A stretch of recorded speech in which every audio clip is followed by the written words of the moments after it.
उद्धव जी महाराज वृंदावन गए। इधर देखिए सब लोग, ये बात सबको पता है कि उद्धव जी को भगवान ने भेजा था और कहा था कि उद्धव ब्रज बिसरत नाही, उद्धव मोहे ब्रज बिसरत नाही। एक प्रकार से अगर मैं कह दूं, यहां पर महाभागवत उद्धव जी का परिचय होगा इस कथा में आपको।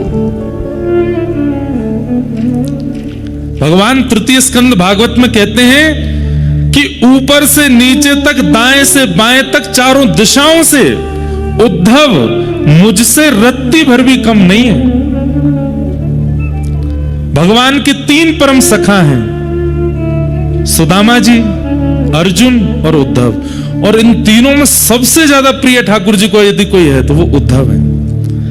पर इन उद्धव जी का स्वरूप इतना गौड़ हो चुका है, ज्यादा लोग पहचानते नहीं। मेरा मन है कि इस कथा में मैं उद्धव जी को प्रकट कर दूं कि उद्धव जी हैं कौन। हमारे ब्रज वाले जानते हैं कि उद्धव जी कौन है, क्योंकि ब्रजवासियों के शिष्य हैं उद्धव, राधा रानी के शिष्य हैं उद्धव। सबसे पहला प्रश्न जो मेरे चित्त में आया, भगवान ने यदुवंशियों को शापित कराने के बाद जब अपनी लीला पूरी करने का मन बनाया तो उद्धव को बचा लिया। इधर देखिएगा, उद्धव को बचा लिया। कथा में 2-3 बार ये सुना चुका हूं पहले, पर नहीं सुनी हो तो सुन लो। जब यदुवंशियों को शाप लगा तो यदुवंशी सारे गए भगवान के पास और भगवान से जाकर के बोले कि हमारे कुल को शाप लगा है नाथ, अब हम क्या करें। तो भगवान ने समस्त यदुवंशियों को उपदेश देते हुए कहा, सोमनाथ जाओ। अच्छा, ये भी एक कड़ी है, हमारे पाठक परिवार ने 12 ज्योतिर्लिंग में कथा कराने का संकल्प लिया था और जिसकी पहली कथा सोमनाथ में हुई। उसके बाद गत वर्ष रामेश्वरम में हुई दिसंबर में। इस बार मन था कहां करें, केदारनाथ में तो व्यवस्थाएं इतनी व्यवस्थित हो नहीं पाती, तो केदारनाथ जी के भाव से बद्रीनाथ में हो रही है। कालांतर में कभी व्यवस्था बन जाएगी तो केदारनाथ भी करें, पर हमारी अगले साल एक कथा है केदारनाथ में। एक वैष्णव है, वो सब व्यवस्था कर रहे हैं वहां पे। तो आज का जो प्रसंग है ये भी सोमनाथ से शुरू हुआ है, इसलिए सोमनाथ भगवान हमारी हर कथा में प्रथम कथा से ही वो विराजमान है। ये बात आप याद रखिएगा, उनकी उपस्थिति से ही कथाएं हो रही हैं सारी। तो भगवान ने कहा कि सोमनाथ जाइए और सोमनाथ में जाकर के यज्ञ कीजिए। और यज्ञ भी नहीं, भगवान ने वहां पर एक उपदेश देते हुए एक बहुत सुंदर बात कही कि लिखने वाली बात है ये। ठाकुर जी कहते हैं, जब कभी भी जीवन में बहुत संकट आ जाए तो व्यक्ति को क्या करना चाहिए। जब कभी भी जीवन में अति संकट आ जाए उस परिस्थिति में व्यक्ति को क्या करना चाहिए। तो वहां श्लोक है, भगवान कहते हैं व्यक्ति को जितना हो सके दान करना चाहिए। सावधानी से सुनिएगा।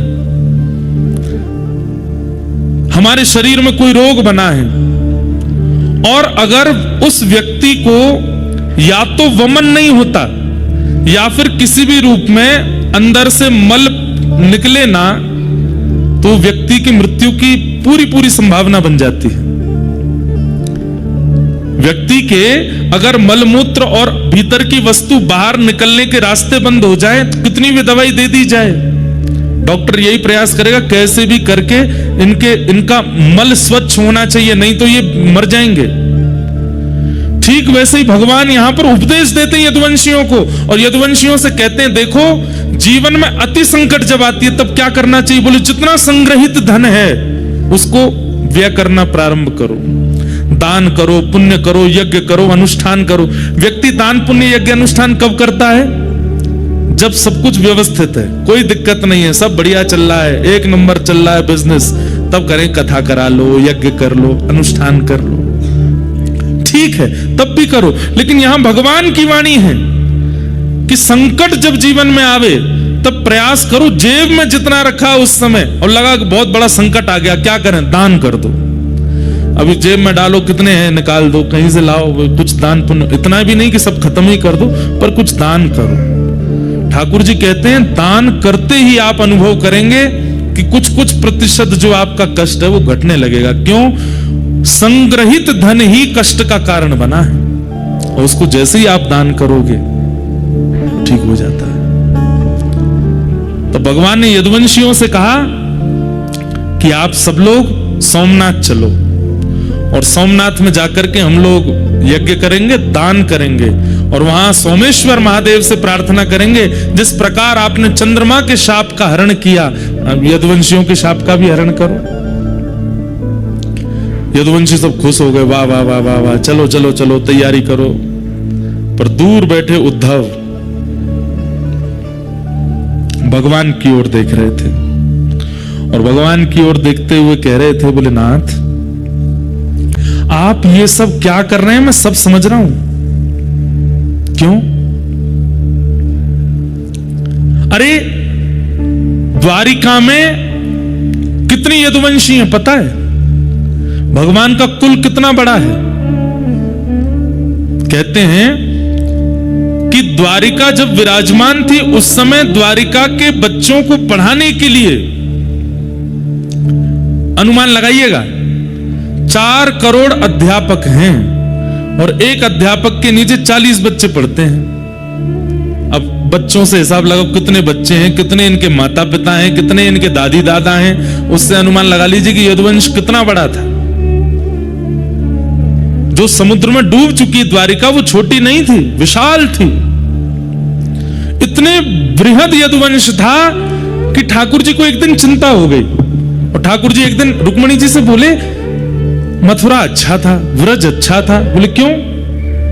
यहां कभी कोई उत्सव ही नहीं होता, कभी कोई मनोरथ ही नहीं होते, कभी कुछ होता ही नहीं है बढ़िया, द्वारिका जब से बनी है। तब एक दिन वसुदेव जी ने कन्हैया से कही, बोले लाला हमारो यदुवंश इतनो बड़ो है, इतनो बड़ो है, कभी कोई की मृत्यु है जाए, कभी कोई को जन्म है जाए, कभी हम सूतकन में रहे, कभी हम सोवरन में रहे, कब पता चली सूतक दूर भयो तो सोवर है गए, सोवर भयो तो सूतक है गए। अरे 3-3 सूतक चल रहे हैं एक साथ, क्यों? इतना बड़ा परिवार है। भगवान बोले करता हूं उसका निधान, और भगवान ने सूतक, सोवर, पातक आदि सब लोगों को बुलाया, उनमें शाप भी आया, और सबसे भगवान ने कहा देखो तुम लोग किसके लिए बने हो? लोग किसके लिए बने हैं? मानवों के ऊपर चढ़ने के लिए बने। बोले मानवों के ऊपर ब्रह्मा ने बनाई हुई जो सृष्टि है वहां जाकर के आक्रमण करो। ये भूमि द्वारिका की ब्रह्मा ने नहीं बनाई, ये भूमि तो विश्वकर्मा ने बनाई है, इसलिए यहां आप आकर के विघ्न मत डालो। और उस दिन से द्वारिका में नियम बन गया, किसी की भी मृत्यु होती है, किसी का भी जन्म होता है, तो मृत्यु जिस घर में होती है उन लोगों को सेवा दी जाती है कि भाई तुम लोग 13 दिन का अपना सब कर्म करो, बाकी पूरे नगर में सूतक नहीं लगता, और बालक के जन्म होने पर सोवर नहीं लगता। और तब से द्वारिका में उत्सव प्रारंभ हो गए। लेकिन आज जब सब यदुवंशी आए कि शाप लग गया, यदुवंशी जब चले गए तो उद्धव ने यही बात भगवान को याद कराई। बोले आपने ही सबको बुला करके कहा था यहां पर कि ना सूतक लगेगा, ना पातक लगेगा, ना शाप लगेगा, ना आदि आदि। भगवान ने तुरंत उद्धव का मुंह बंद किया, चुप, बोलना नहीं है बात, कोई सुन ना ले। उद्धव बोले मुझे सच सच बताइए यदुवंशियों को शाप लगा है? ठाकुर जी बोले नहीं लगा। और आप इनको नाव दरिया पार करा करके सौराष्ट्र ले जाएंगे सोमनाथ, और वहां चरण रखते ही इनको शाप लग जाएगा? ठाकुर जी बोले हाँ, आप शाप लगवाने ले जा रहे हैं इनको, शाप मुक्त कराने नहीं लेके जा रहे हो। क्यों? भगवान बोले उद्धव बल, सुनिएगा इतनी सुंदर, मैं तो मतलब मुझे कभी कभी ये लग रहा है मैं श्रोता क्यों नहीं हूं, मैं वक्ता क्यों हूं, इतनी अच्छी वाणी है। ठाकुर जी क्या कह रहे हैं? उद्धव बल अगर पराधीन है तो वो वही बल राक्षस बन जाता है। इसलिए बल सदैव किसी के अधीन होना चाहिए। यदुवंशियों में बल है, पर ये धीरे धीरे धीरे धीरे सब पराधीन होते जा रहे हैं, ये मेरे अधीन नहीं है। और एक दिन ऐसा आएगा कि यदुवंशी अपने बल की पराधीनता से पूरी पृथ्वी का भक्षण कर लेंगे, क्योंकि मैं ईश्वर हूं इस बात का अभिमान करते हैं। इस बात की धन्यता नहीं है इनके अंदर कि हम भगवान के वंशज हैं।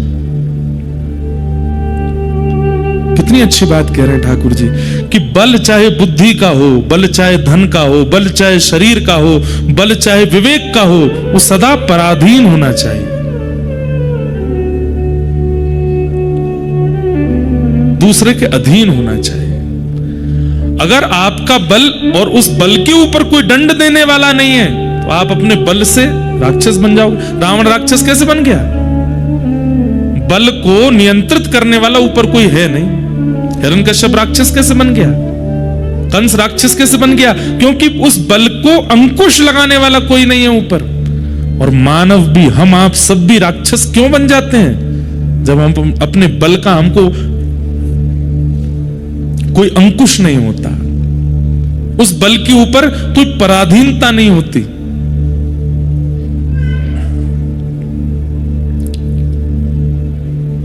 भगवान बोले इसलिए यदुवंशियों का नाश होना जरूरी है उद्धव,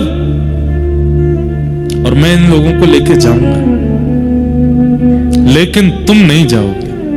क्यों? मैं भी तो यदुवंशी हूं, मैं क्यों नहीं जाऊंगा? तो भगवान बोले उद्धव, कोई तो एक रहना चाहिए ना जो मेरी भक्ति का, मेरे भाव का, मेरे ज्ञान का, मेरे धर्म का आगे तक प्रचार कर सके। और फिर इसी विषय को ठाकुर जी यहां उद्धव के चित्त में विरक्ति आवे, भक्ति आवे, त्याग आवे। और वो कैसे आएगा? उद्धव यहां प्रश्न करता जा रहा है और ठाकुर जी उसको उत्तर देते जा रहे हैं। वही उद्धव कृष्ण संवाद है। अब हम चलते हैं, ये मध्य का भाग छोड़ दिया मैंने, जो उद्धव कृष्ण संवाद है। भूमिका प्रारंभ की बता दी कि उद्धव कृष्ण संवाद प्रारंभ कहां से होता है, कि उद्धव चरणों में बैठा है और चरणों में बैठ करके कह रहा है कि आप मुझे छोड़ करके क्यों जा रहे हैं? मुझे भी शाप क्यों नहीं लगवा रहे हैं? मेरा पूरा परिवार है, मैं भी यदुवंशी हूं, आप मेरे भाई हैं, ये सब मेरे चाचा ताऊ सब मेरे हैं, मुझे भी अपने साथ ले जाइए, मुझे अकेला क्यों छोड़ के जा रहे हैं? इसी ज्ञान का उपदेश देने के लिए ठाकुर जी अब यहां उद्धव को उद्धव गीता सुनाएंगे और उद्धव धीरे धीरे प्रश्न करेंगे और ठाकुर जी उनको बताएंगे। अब चलते हैं इसके अंत में। अंत में क्या होगा? जैसे उद्धव का ज्ञान पक्ष पूर्ण हो जाएगा, भगवान उद्धव को आज्ञा करते हैं, क्या उद्धव, अब मेरे जाते ही द्वारिका डूब जाएगी, तुम कहां जाओगे? उद्धव जी के मन में आया कि मुझे एक ही जगह भेज सकते हैं, ये कहां? वृंदावन। क्योंकि मैं शाम तक की कह के गया था इनसे कि मैं शाम को आ जाऊंगा, और 6 महीने तक उद्धव नहीं आए थे लौट करके। और उद्धव जी ने वहां पर झोली फैला करके मांगा भी था, आशाम हो चरण रेणु शाम हम शाम वृंदावने किमपि गुलमल तोषधीना। उद्धव जी के मन में आ चुका है कि ये मुझे व्रज जाने को कहेंगे, और उद्धव जी थोड़ी तैयार भी उसी तरीके से होने लगे थे। भगवान बोले, उद्धव बोले कि ठाकुर जी द्वारिका डूब जाएगी आपकी जाति। बोले जी तो मुझे कहां जाना है? भगवान बोले बता रहा हूं। बोले मुझे पता है कहां जाना है। बोले कहां जाओगे? बोले व्रज। भगवान बोले इतने योग्य नहीं हुए उद्धव तुम, व्रज की प्राप्ति के लिए तप करना पड़ेगा। और वो तप कहां होगा? बोले बद्रिकाश्रम। श्रीमद् भागवत के उत्तर महात्म्य में स्पष्ट लिखा है। बोले क्या? व्रज की प्राप्ति, वृंदावन की प्राप्ति चाहे वृक्ष के रूप में हो, चाहे मानव के रूप में हो, चाहे कोई कीड़ा के रूप में हो, चाहे किसी भी रूप में हो, व्रज में जन्म तब तक नहीं मिलेगा जब तक बद्रीनाथ में तप नहीं किया गया होगा। बद्रीनाथ की तपस्या ही वृंदावन में जन्म देती है। तो पहला प्रश्न मेरे चित्त में जो आया था कि उद्धव को व्रज क्यों नहीं भेजा भगवान ने, बद्रीनाथ जाने को क्यों कहा? क्योंकि उत्तर महात्म्य में लिखा है क्या, साधन भूमि बदरी। बद्री क्या है? बोले साधन भूमि है, और फल भूमि व्रज भूमि। बद्रीनाथ साधन भूमि है, यहां किया गया तप, यहां किया गया जप, यहां किया गया अनुष्ठान, यहां किया गया किसी भी प्रकार से भगवत सम्मिलन का अनुष्ठान, उसका फल क्या मिलेगा? बोले वृंदावन मिलेगा। कुछ दिन का प्रवास किया है, कुछ दिन नाम जप किया है, कुछ दिन रह करके कुछ किया है, एक आध दो दिन रुके हैं, तो उसके फल के रूप में हो सकता है कि अगली बार जन्म कहीं भी हो, पर बीच बीच में ब्रज आना जाना लगा रहेगा। बीच बीच में ब्रज की प्राप्ति, यह भी पूर्व जन्म के बद्रीनाथ के तपस्या का फल है। बद्रीनाथ में रह करके कोई अनुष्ठान किया है, 7 दिन का, 13 दिन का, 15 दिन का, 20 दिन का, 1 महीने का, तो उसका फल क्या मिलेगा? जन्म कहीं भी होगा, आधे से ज्यादा समय कहीं और व्यतीत करने के बाद फिर एक ब्रजवास की इच्छा आ जाएगी, और एक आयु आने पर आप ब्रज आ जाओगे।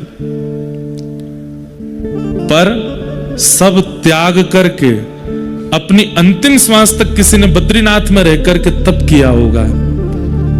यहां अंतिम श्वास लेने का मतलब है जन्म वृंदावन में ही होगा।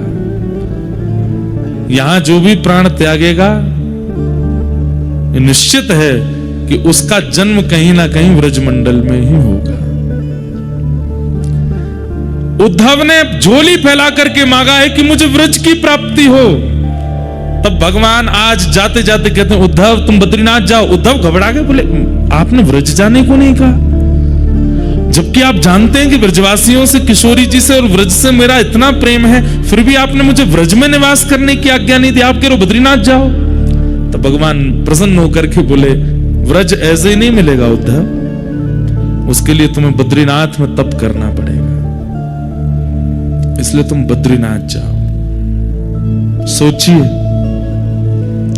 ये बात बोलने में आपको कैसा सुनने में लगा मुझे तो नहीं पता, पर कहते कहते मेरे तो रोंगटे खड़े हुए कि मेरा जन्म व्रज का है और ये मेरे कौन से जन्म के तप का फल है, इसलिए बद्रिकाश्रम इतना प्रिय लगता होगा। और एक और बात, जरूरी नहीं है व्रज में जन्म लेने वाला हर व्यक्ति बद्रीनाथ में तप करके गया होगा, क्योंकि व्रज में जन्म लेकर के व्रज को ही नहीं जानता ऐसा व्यक्ति का व्रज में जन्म लेने का कोई अभिप्राय नहीं। पर व्रज में जन्म लेकर के व्रज की महिमा जाने, रज की महिमा जाने, किशोरी जी की महिमा जाने, ठाकुर जी की महिमा जाने, यमुना जी की महिमा जाने, समझो वो पूर्व से बद्रीनाथ में तप करके आया है, तभी उसको व्रज मिला है। तो यहां एक रात्रि भी आप रुकते हैं, अगले जन्म में कम से कम वो 10 रात्रियों के रूप में व्रज की प्राप्ति होगी। यहां जितना लंबा समय, एक हमारे पंडित जी हैं वो तो 6 महीना धरती पर रहते हैं, मतलब नीचे रहते हैं, और 6 महीने यहां रहते हैं, ऐसा तप करते हैं, और उनको साक्षात शंख चक्र गदा पद्मधारी नारायण के दर्शन हुए इसी बद्रीनाथ। तो जो पहला प्रश्न मेरे मन में था कि उद्धव को वृंदावन क्यों नहीं भेजा, उसका समाधान आज मिला। क्यों? क्योंकि सीधे वृंदावन ठाकुर जी कह रहे हैं ऐसे नहीं मिलेगा, वाकई नहीं, तो व्रज में बद्रीनाथ में तप करना पड़ेगा। नारायण क्यों बैठे हैं यहां तप में, उसके पीछे भी 2 कारण हैं, बहुत सावधानी से सुनिएगा। जगत नियंता जगदाधार परमात्मा को क्या आवश्यकता है तप में बैठने की, वो तप में क्यों बैठे हैं? तपस्या वो करता है जिसको कुछ चाहिए हो, या तपस्या वो करता है जो भगवत दर्शन करना चाहता हो।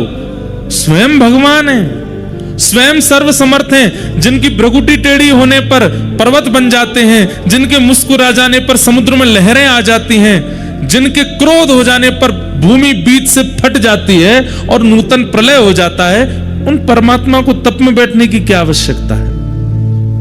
दो कारण। पहला कारण,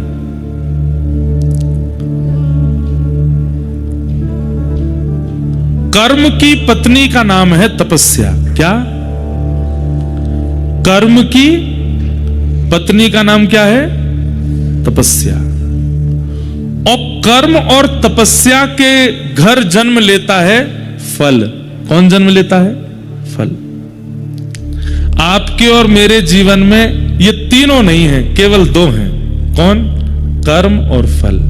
तपस्या कहां है? और बिना तपस्या के फल का जन्म होगा नहीं। चाहे आप सतयुग में देख लीजिए, चाहे आप त्रेता में देख लीजिए, चाहे आप द्वापर में देख लीजिए, चाहे वो सामान्य मानव हो, ऋषि हो, राक्षस हो, सबको तप करना पड़ता है। हम क्यों नहीं करते? क्योंकि हम सबके नाम से तपस्या बद्रीनाथ भगवान कर रहे हैं। हमें केवल कर्म कर, कर्मण्येवाधिकारस्ते मा फलेषु कदाचन, भगवान गीता में कहते हैं तुम केवल कर्म करो, फल देने की क्षमता मेरी है, फल मैं दूंगा। क्यों? क्योंकि कर्म की पत्नी तपस्या भगवान के पास है। प्राचीन काल में, अन्य युगों में बिना तपस्या किए कर्म का फल नहीं मिलता था, लेकिन कलिकाल में व्यक्ति कर्म करता और उसको फल की प्राप्ति हो जाती है। कैसे? क्योंकि बद्री विशाल भगवान यहां तप कर रहे हैं प्रत्येक मानव के लिए, चाहे वो भारत का है, चाहे वो विदेश का है, पृथ्वी पर जन्मा है तो जन्म लेते ही उसके नाम का संकल्प लेकर के बद्री विशाल भगवान बैठते हैं। तू बस कर्म किए जा, फल की चिंता मत कर, फल मैं दूंगा। क्यों? तपस्या से फल का जन्म होता है और वो तुम्हें भेजता रहूंगा। इसलिए मैं प्रार्थना करके कहता हूं, हर जीवात्मा को प्रयास करे कि वो हर साल बद्रीनाथ जरूर आवे और बद्री विशाल भगवान से प्रार्थना करके कहे, नाथ कर्म मैं करता हूं, तपस्या आप करते हैं, फल मुझे मिलता है। आज तक मुझे जो भी मिला और भविष्य में जो भी मिलेगा सब आपकी कृपा है, सब देने के लिए मुझे धन्यवाद। तो धन्यवाद ज्ञापन करने के लिए एक बार जरूर बद्रीनाथ आना चाहिए। तो पहला कारण, भगवान बद्री विशाल यहां तप क्यों कर रहे हैं? ताकि हमें फल मिल सके। इसलिए जब बद्री विशाल भगवान का दर्शन करो तो दो विधियां हैं। पहली विधि, अपना गोत्र बोल करके प्रणाम कीजिए। आपका नाम गोत्र क्या है? इंद्रेश उपाध्याय, भारद्वाज गोत्र उत्पन्नो हो कह करके प्रणाम करो। और यदि आपकी दीक्षा किसी परंपरा में हो चुकी है तो अपने अष्टाचार्यों का, अष्टाचार्य नहीं तो 4 आचार्यों का, 4 नहीं तो कम से कम अपने पूर्व के 2 आचार्यों का। और यदि आचार्यों के नाम ही याद नहीं है तो लक्ष्मीनाथ समारंभाम नाथयामुन मध्यमाम अस्मदाचार्य पर्यंताम वंदे गुरु परंपराम। अपने गुरु का नाम लेकर के प्रणाम करो। तो क्या होता है? ठाकुर जी तप में बैठे हैं, जैसे ही आप जाकर के कहते हैं कि इंद्रेश उपाध्याय भारद्वाज गोत्र उत्पन्न करता हूं, आपको प्रणाम करता हूं, श्री कृष्णचंद्र गुरुदेव की ओर से आपको प्रणाम करता हूं, श्री गरुड़ ध्वजाचार्य गुरुदेव की ओर से आपको प्रणाम करता हूं, श्री रामानुजाचार्य गुरुदेव की ओर से आपको प्रणाम करता हूं, श्री नाथ मुनि स्वामी जी की ओर से आपको प्रणाम करता हूं, यामुनाचार्य जी की ओर से आपको प्रणाम करता हूं, सटकोप स्वामी जी की ओर से आपको प्रणाम करता हूं। तो तप में बैठे हुए भगवान जैसे ही आचार्यों का नाम और आपका नाम गोत्र जैसे ही सुनते हैं, एक क्षण के लिए बद्री विशाल भगवान के नेत्र खुल जाते हैं। क्यों? क्योंकि आपका गोत्र वो जानते हैं, क्यों आपके लिए तप कर रहे हैं। जैसे ही आप अपना नाम गोत्र बोलते हैं, वे तुरंत नेत्र खोलते हैं, फिर बंद कर, मतलब एक क्षण के लिए कृपा दृष्टि कर देते हैं। तो बद्री विशाल भगवान तप में क्यों बैठे हैं? ताकि हमको हमारे कर्म का फल मिल सके। दूसरा, व्रज में ठाकुर जी का प्रादुर्भाव होता है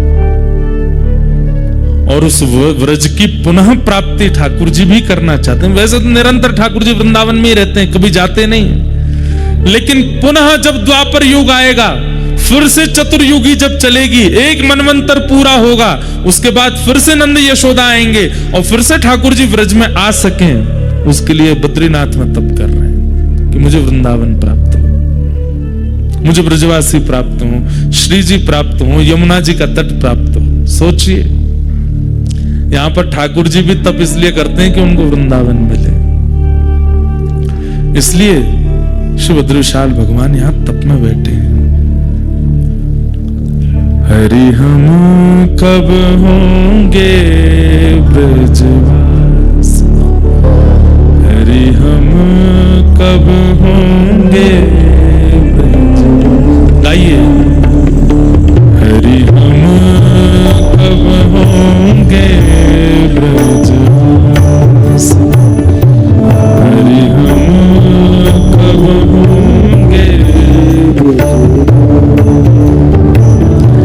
हरि हम कब होंगे ब्रजवासी, हरि हम ठाकुर नंद किशोर हमारे,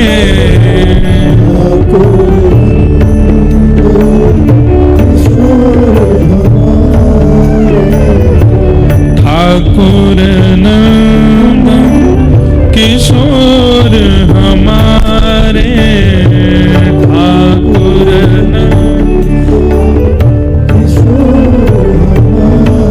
और ठकुरानी राधा से, ओ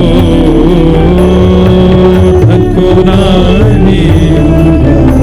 गाइए, हरि हम कब होंगे ब्रजवासी, हरि हम कब होंगे।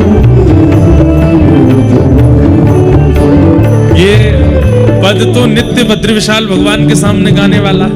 नर नारायण पर्वत को सुनाते हुए इस पद का गायन करना है, क्योंकि यही भूमि, पिछली बार मेरी कथा हुई थी तो यहाँ के उस काल के धर्माधिकारी जी आए थे और उन्होंने इतनी सुंदर बात कही कि बीज लगता है बद्रीनाथ में, वृक्ष प्रकट होता है बद्रीनाथ में, लेकिन शाखाएं लंबी लंबी जाती हैं।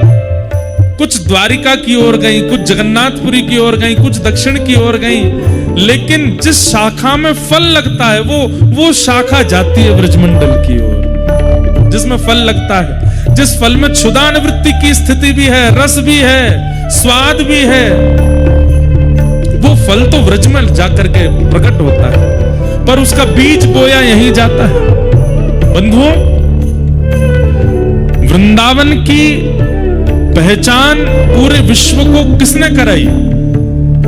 श्रीमद् भागवत। वो भागवत कहां प्रकट हुई?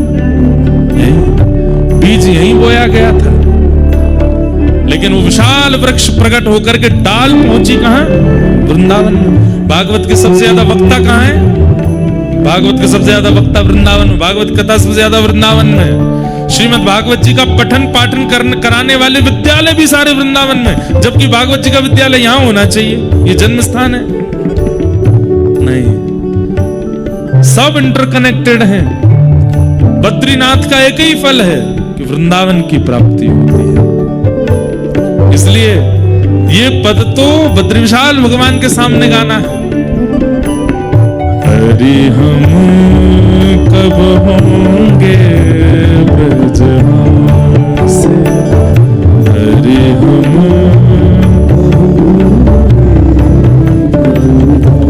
कब मिले हैं वह सखी सहेली, कब मिले हैं